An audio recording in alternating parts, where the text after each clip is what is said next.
with Germany will come, and we will need a king whom we can all stand behind. He's afraid of his own shadow. The nation believes that when I speak for them, but I can't speak. You could do it. You needn't be governed by fear. Assalamualaikum warahmatullahi wabarakatuh. Perkenalkan, nama saya Natasha Salvila.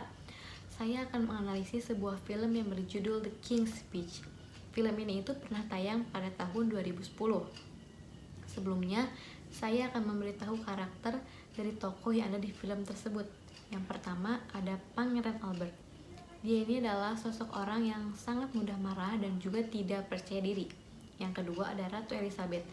Dia ini adalah istrinya Pangeran Albert.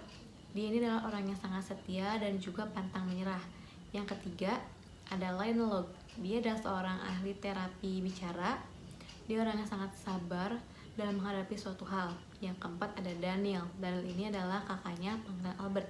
Dia adalah orang yang sangat egois. Jadi, film ini itu berkisah tentang Raja George ke-6 yang bernama Pangeran Albert atau bisa disebut juga dengan Bertie.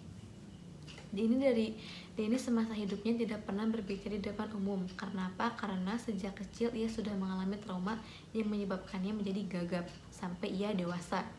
Kemudian ayahnya pun meninggal dunia dan juga ada skandal bahwa kakaknya telah menikahi seorang wanita yang sudah bersuami.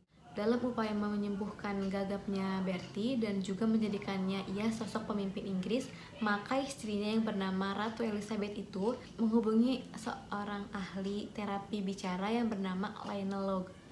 Nah, setelah beberapa lama Bertie mengikuti terapinya Lionel ini, Bertie ini mengalami perubahan yang sangat pesat, beda dari sebelumnya. Bertie ini jadi mampu beradaptasi dengan lingkungan sekitarnya dan juga menjadi sosok yang pemberani.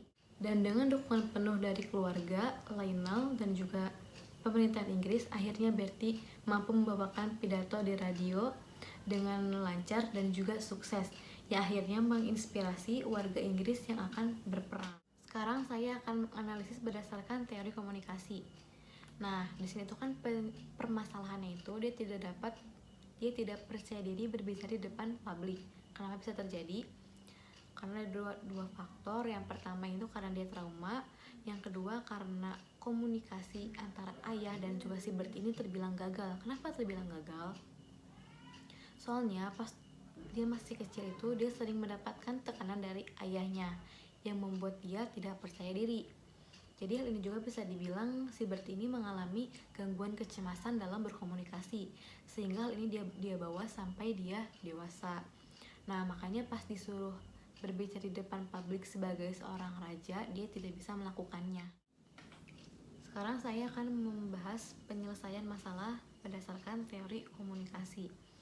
Jadi penyelesaian masalahnya itu adalah ketika Ratu Elizabeth menemui seorang ahli terapi bicara yang bernama Lionel Logue. Nah, Lionel Logue ini memiliki keunikan dalam terapinya, yaitu dia melakukan pendekatan pribadi kepada Bertie agar dia tuh mengetahui penyebab si Bertie mengalami gangguan berkomunikasi itu apa.